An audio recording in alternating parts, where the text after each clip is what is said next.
नमस्कार, आप देख रहे हैं डेली 24 भारत। मैं हूं आपके साथ स्तुति झा। बुलेटिन की शुरुआत करते हैं एनसीआर की बड़ी खबरों के साथ।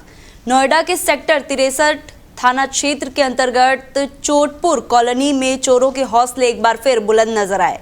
दिन दहाड़े घर के बाहर खड़ी एक मोटरसाइकिल को चोर ने आसानी से चुराकर फरार हो गया। ये घटना उस समय हुई जब बाइक घर के बाहर खड़ी थी और कुछ ही पलों में चोर ने उसे लेकर मौके से फरार हो गया। पूरी वारदात वहां लगे सीसीटीवी कैमरे में कैद हो गई, जिसमें चोर की हरकत साफ दिखाई दे रही थी। स्थानीय लोगों का कहना है कि इस क्षेत्र में पहले भी चोरी की घटनाएं सामने आ चुकी है, जिससे सुरक्षा व्यवस्था पर सवाल उठने लगे। दिन दहाड़े हुई इस घटना ने लोगों में डर और नाराजगी दोनों बढ़ा दी है। घटना के बाद पीड़ित ने थाने में लिखित शिकायत दर्ज कराई, जिसके आधार पर पुलिस ने मामला दर्ज कर जांच शुरू कर दी है।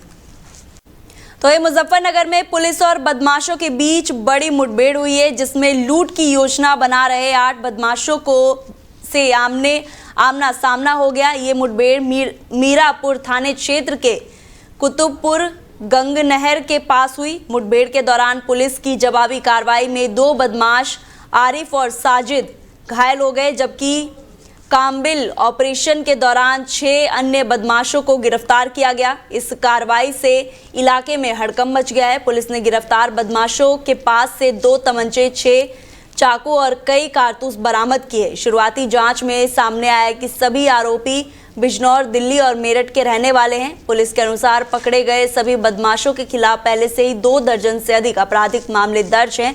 ये सभी किसी बड़ी लूट की योजना बना रहे थे, जिसे समय रहते पुलिस ने नाकाम कर दिया। घटना के बाद इलाके में सघन काम्बिंग अभियान चलाया गया और सुरक्षा व्यवस्था और कड़े कर दी गई। पुलिस मामले की आगे की जांच में जुटी हुई है।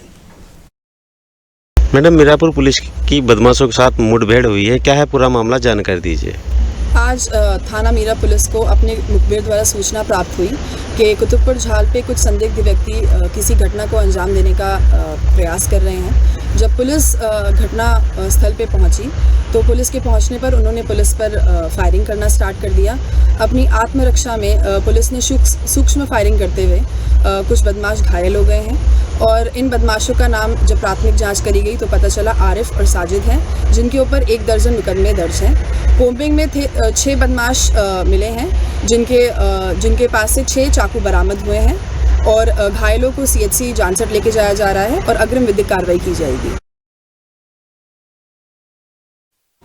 तो वहीं बुलंदशहर में ट्रिपल मर्डर केस के मुख्य आरोपी मयंक सैनी से पुलिस की मुठभेड़ हो गई। इस दौरान पुलिस की जवाबी कार्रवाई में मयंक सैनी के गोली लगने से घायल हो गए। घटना ने पूरे क्षेत्र में सनसनी फैला दी है। पुलिस आरोपी को उसकी निशानदेही पर अवगत फाटक के पास से हत्या में इस्तेमाल हथियार बरामद करने के लिए लेकर गई थी। इसी दौरान मौका पाकर मयंक पुलिस की गिरफ्त से भागने लगा और उसे पुलिस की टीम पर फायरिंग भी हुई। जवाबी में पुलिस ने फायरिंग की, जिसमें मयंक सैनी घायल हो गया और उसे मौके पर ही गिरफ्तार कर लिया गया। पुलिस ने उसके पास से तमंचा, कारतूस भी बरामद किए।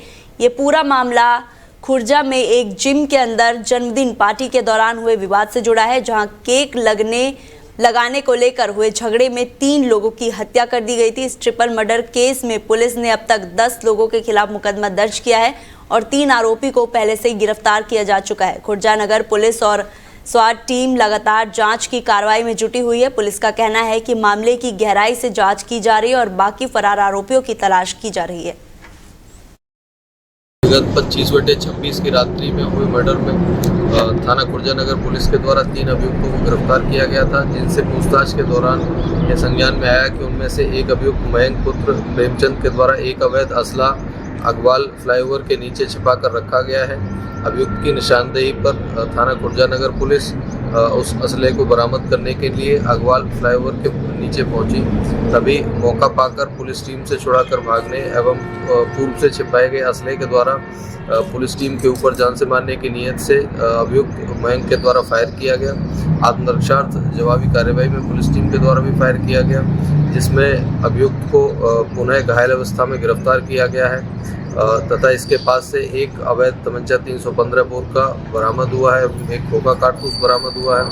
अभियुक्त को उपचार के लिए तत्काल अस्पताल भिजवा दिया गया है एवं अग्रिम विधिक कार्रवाई की जा रही है। तो ये नोएडा में डॉग बाइट के मामले में लगातार बढ़ोतरी दर्ज की जा रही है, जिसमें आम लोगों में दहशत और परेशानियों का माहौल बन गया है। शहर में कुत्तों के हमलों की घटनाएं बढ़ने से बच्चे, बुजुर्ग और महिलाएं सब अधिक प्रभावित हो रहे हैं। जानकारी के अनुसार रोजाना लगभग 500 लोग कुत्ते के हमलों का शिकार हो रहे हैं। इस घटना के कारण स्वास्थ्य व्यवस्था पर भी भारी दबाव पड़ रहा है। आंकड़े के मुताबिक इस वर्ष पहले 3 महीने में पूरे जिले में करीब 47,000 लोगों को एंटी रेबीज वैक्सीन दी जा चुकी है। वहीं केवल जिला अस्पताल में जनवरी और फरवरी और मार्च के दौरान 30,000 लोगों ने रेबीज से बचाव के लिए टीका लगवाया है। जिला अस्पताल नोएडा में एंटी रेबीज इंजेक्शन लगवाने के लिए मरीजों की लंबी कतारें लगी हुई है, जिससे मरीजों और उनके परिजनों को काफ़ी परेशानियों का सामना करना पड़ रहा है। स्थानीय लोगों का कहना है कि आवारा कुत्तों पर नियंत्रण और अनियमित अभियान की आवश्यकता है, ताकि इस समस्या को कम किया जा सके और लोगों की सुरक्षा सुनिश्चित की जा सके।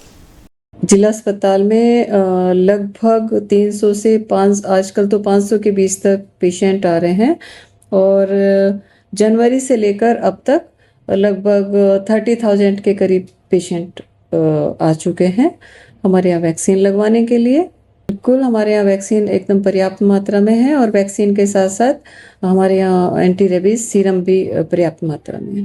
देखिए, हमारी गवर्नमेंट की तरफ से एक नेशनल रेबीज कंट्रोल प्रोग्राम चलाया जा रहा है, तो उसका एम है कि 2030 तक एटलीस्ट हम अपने समाज से इस बीमारी को पूर्णतया उन्मूलन कर दें।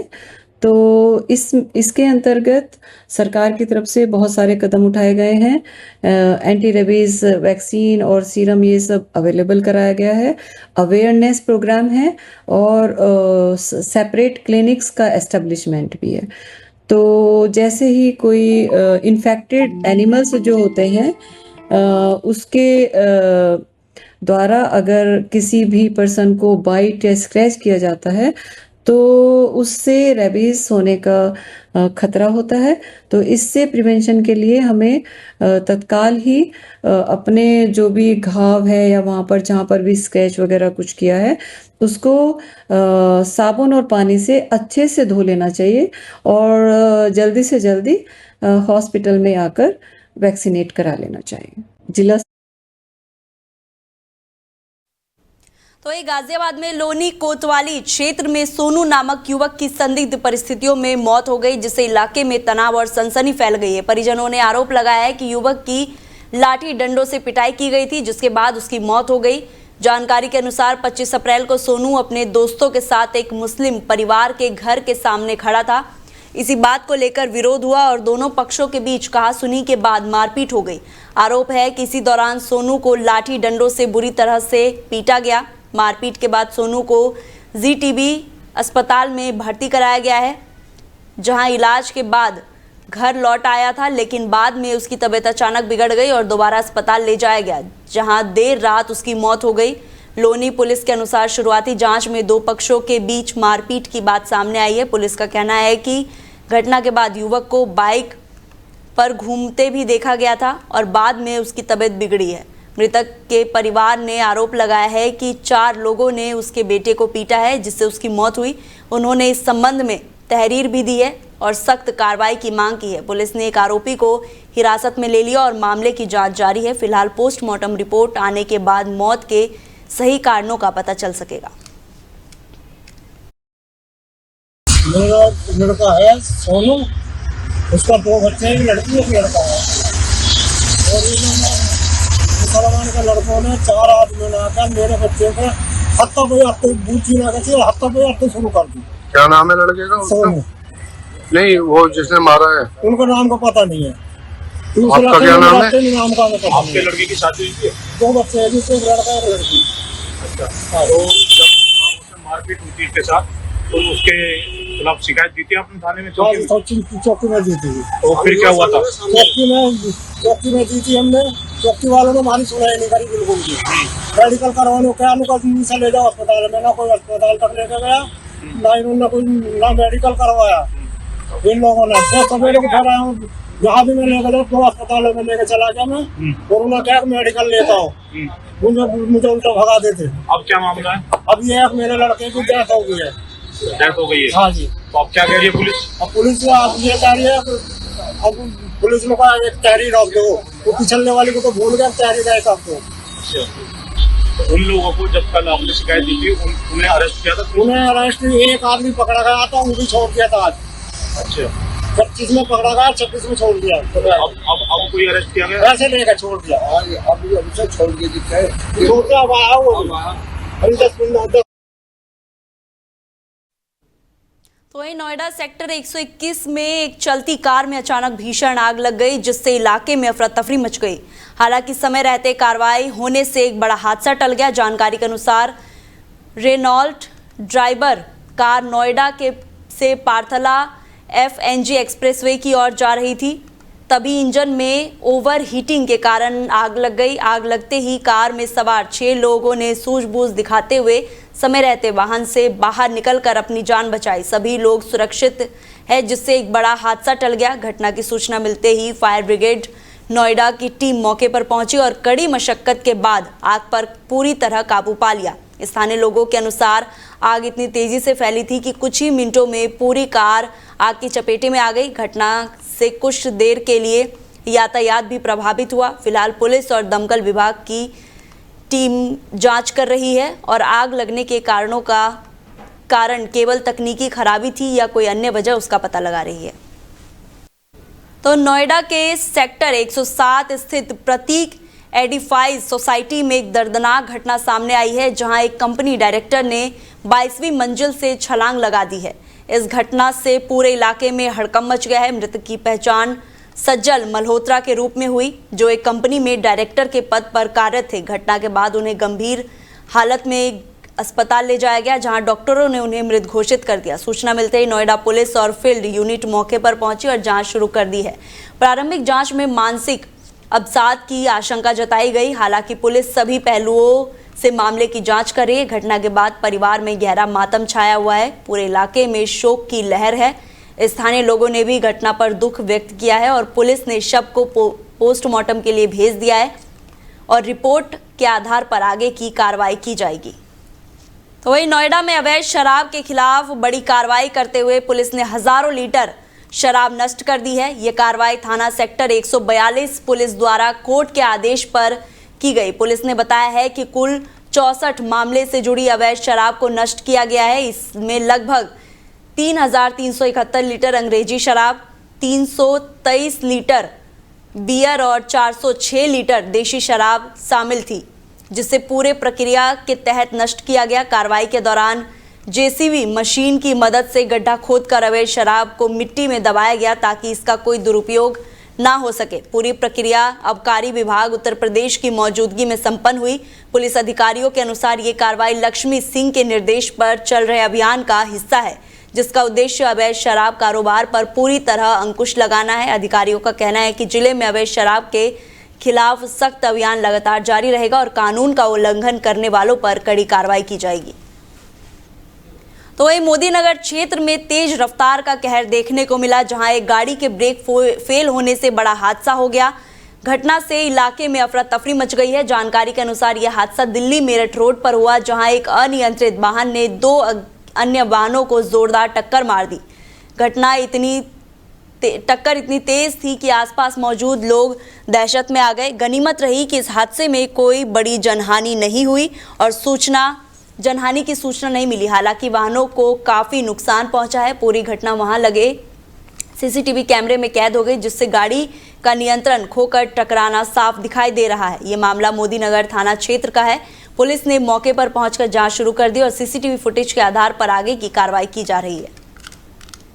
तो वहीं गाजियाबाद लोनी क्षेत्र के रिश्तल गांव में यूपीएससी सिविल सेवा परीक्षा में सफलता हासिल करने वाले अभ्यर्थियों का सम्मान में भव्य स्वागत समारोह आयोजित किया गया। इस अवसर पर पूरे गांव में उत्सव जैसा माहौल देखने को मिला। समारोह में हजारों की संख्या में ग्रामीण शामिल हुए और सफल लाभार्थियों को फूल मालाएं पहनाकर सम्मानित किया गया। लोगों ने इस उपलब्धि को पूरे समाज के लिए गर्व का क्षण बताया। इस मौके पर यूपीएससी में चयनित रॉकी कसाना और कोमल मावी ने सभी ग्रामीणों का आभार व्यक्त किया। दोनों ने कहा कि वो भविष्य में देश और समाज की सेवा को प्राथमिकता देंगे और जरूरतमंद बच्चों को शिक्षा के अवसर उपलब्ध कराएंगे। की दिशा में कार्य करेंगे। रॉकी कसाना ने बताया कि उन्होंने यूपीएससी परीक्षा में 582वीं रैंक हासिल की है। वो किसान परिवार से आते हैं और पहले असिस्टेंट कमांडेंट के पद पर कार्यरत थे। उन्होंने अपने संघर्ष और मेहनत की बात करते पर ये सफलता हासिल की है और इसका श्रेय अपने परिवार को दिया। वहीं कोमल मावी 314वीं रैंक प्राप्त की है। उन्होंने बताया है कि उन्हें मुख्य रूप से ऑनलाइन माध्यम से पढ़ाई की और भविष्य में वो महिला सशक्तिकरण और बच्चों के हितों के लिए काम करना चाहती हैं। मेरा नाम कोमल मावी है। मैं लोनी से हूँ, अफजलपुर गांव से।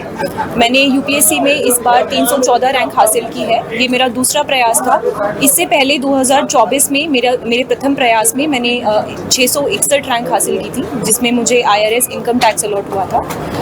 मेरा बैकग्राउंड की अगर बात करें तो मैंने BSc ऑनर्स हंसराज कॉलेज से किया है केमिस्ट्री में। उसके बाद मैंने MSc केमिस्ट्री की है IIT दिल्ली से और मैंने 6 महीने PhD भी की है IIT दिल्ली से ही, जिसके पश्चात मैंने 2023 में प्रिपरेशन स्टार्ट की थी और 2024 में अपना पहला प्रयास किया था।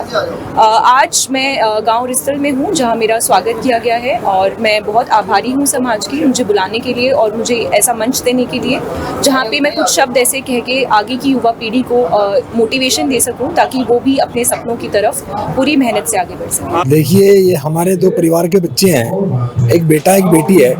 बेटा रॉकी कसाना और कोमल मावी। मैं सबसे पहले इन बच्चों को दोनों को बधाई देना चाहता हूं और ये हमारे समाज की बहुत बड़ी उपलब्धि है कि गांव में ग्रामीण क्षेत्र में रह के ये पहले IAS और IPS दोनों बच्चे बने हैं। मैं इनके परिवार को और इनको बधाई देना चाहता हूं और ये एक प्रेरणा है हमारे समाज के लिए कि गांव से भी रह के बच्चे गांव से भी पढ़ के और गांव से भी कोचिंग करके IAS और IPS बन सकते हैं।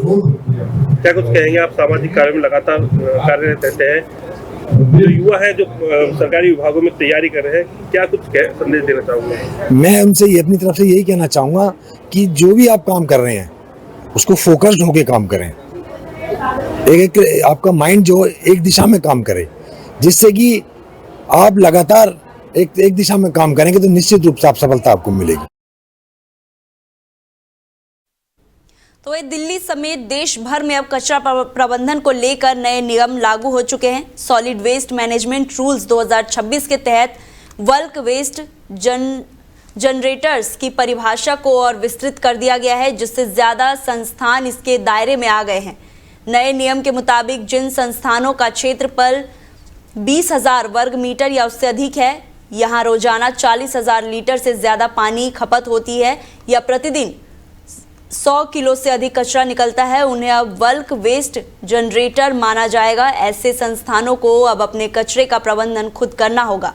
अगर वो ऐसा नहीं कर पाते हैं तो उन्हें म्युनिसिपल कॉरपोरेशन ऑफ दिल्ली के एक्सटेंट बल्क वेस्ट जनरेशन यानी EBWGR सर्टिफिकेट लेना होगा। इन नियमों के तहत गीले और सूखे कचरे को अलग करना भी अनिवार्य किया गया है। इस संबंध में कई सरकारी और निजी संस्थानों जैसे और अन्य विभागों के निर्देश जारी कर दिए गए हैं। इस कदम का मकसद शहर में कचरा प्रबंधन को बेहतर बनाना और पर्यावरण संरक्षण को बढ़ावा देना है। तो वहीं दिल्ली के जाफरपुर कला इलाके में देर रात एक सनसनीखेज गोलीकांड सामने आया है, जिसमें एक युवक की मौत हो गई जबकि दूसरा गंभीर रूप से घायल है। मामला उस वक्त हुआ जब एक बर्थडे पार्टी के बाद कुछ लोग सड़क पर मौजूद थे और शोर शराबे को लेकर विवाद हो गया। आरोप है कि दिल्ली पुलिस की स्पेशल सेल में तैनात एक हेड कांस्टेबल ने गुस्से में अपनी सर्विस पिस्तौल से फायरिंग कर दी। गोली 21 वर्षीय पांडव कुमार के सीने में लगी, जिससे मौके पर ही उसकी मौत हो गई, जबकि दूसरी गोली किशन नाम के युवक को लगी, जिसकी हालत गंभीर बनी हुई है। घटना के बाद दोनों को तुरंत अस्पताल ले जाया गया, जहां डॉक्टरों ने पांडव को मृत घोषित कर दिया। कुशल पाल के मुताबिक आरोपी हेड कांस्टेबल के खिलाफ हत्या का मामला दर्ज कर दिया गया है और उसकी तलाश जारी है। प्राथमिक जांच में सामने आया कि ये विवाद महज शोर शराबे को लेकर हुआ था, जो अचानक हिंसक रूप ले बैठा। फिलहाल पुलिस मामले की गहन जांच में जुटी है। तो वही उत्तर प्रदेश क्षेत्र में चल रहे गौ सम्मान आगाहन अभियान के तहत गौवंश संरक्षण को लेकर एक अहम पहल सामने आई है।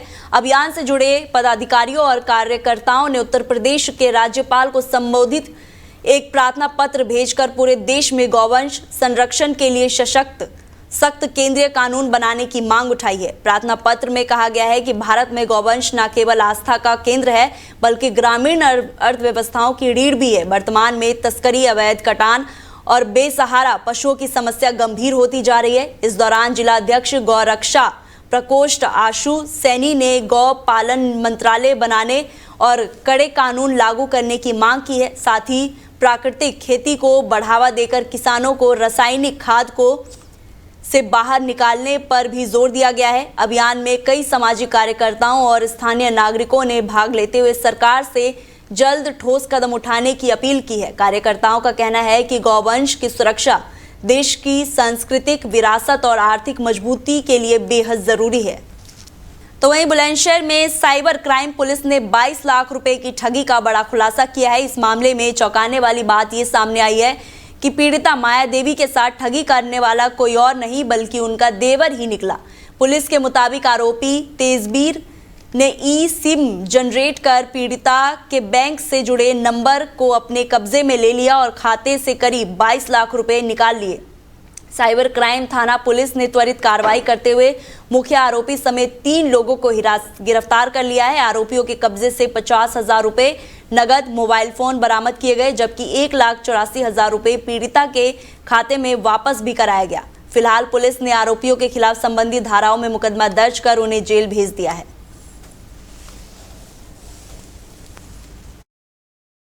पुलिस द्वारा लगातार साइबर अपराधियों के खिलाफ कार्रवाई की जा रही है। इसी क्रम में आज 3 शातिर साइबर ठग गिरफ्तार किए गए हैं। इन लोगों द्वारा 22,30,000 की साइबर ठगी की गई थी। इनकी जो मोडस ऑपरेंडी इस प्रकार है, इसमें जो एक ठग है तेजवीर, जो वादी का रिश्ते में देवर लगता है। उसकी मृतका के पति, जो वादी के पति की जो है बीमारी से देहांत हो गया था, उसके खाते में 22,30,000 थे, जिसमें जो उसका फ़ोन था वो उसकी भाभी के पास था, वो कम पढ़ी लिखी थी। देवर तेजवी ने उसका OTP जनरेट करके अपने मित्र करण को भेजा। करण के साथ एक और साइबर ठग रोहित उनके साथ लगा हुआ था। उन लोगों ने आईफोन में ई सिम जनरेट किया उस OTP के माध्यम से, और उसमें फिर पेटीएम अपलोड करके विभिन्न जन सेवा केंद्रों पर 22,30,000 भेजकर वहाँ से निकासी कराई जन सेवा केंद्र से, और उसका आपस में बंटवारा किया। इसमें इन लोगों से वर्तमान में 2,34,000 रुपये बरामद हो गए हैं, जिसमें से 50,000 नगद और 1,84,000 इन्होंने पीड़िता के खाते में ट्रांसफ़र कर दिए हैं। तो बुलंदशहर के खुर्जा में ट्रिपल मर्डर मामले के बाद अब प्रशासन ने भी सख्त कार्रवाई शुरू कर दी है। सुभाष रोड स्थित जिस इमारत में जिम संचालित हो रहा था, उसे बुलंदशहर खुर्जा डेवलपमेंट अथॉरिटी ने सील कर दिया है। अधिकारियों के मुताबिक जांच में ये इमारत स्वीकृत मानचित्र के अनुरूप नहीं पाई गई थी, जिसके चलते ये कार्रवाई की गई। गौरतलब है कि शनिवार रात इसी जिम में बर्थडे पार्टी के दौरान मामूली विवाद के बाद 3 लोगों की गोली मारकर हत्या कर दी गई, जिससे पूरे इलाके में सनसनी फैल गई। घटना के बाद मृतकों के परिजन और स्थानीय लोग जिम में बुलडोजर कार्रवाई की मांग कर रहे। प्रशासन का कहना है कि मामले की जांच जारी है और नियमों के अनुसार आगे की कार्रवाई की जाएगी। फिलहाल इलाके में पुलिस बल तैनात है और स्थिति पर नजर रखी जा रही है।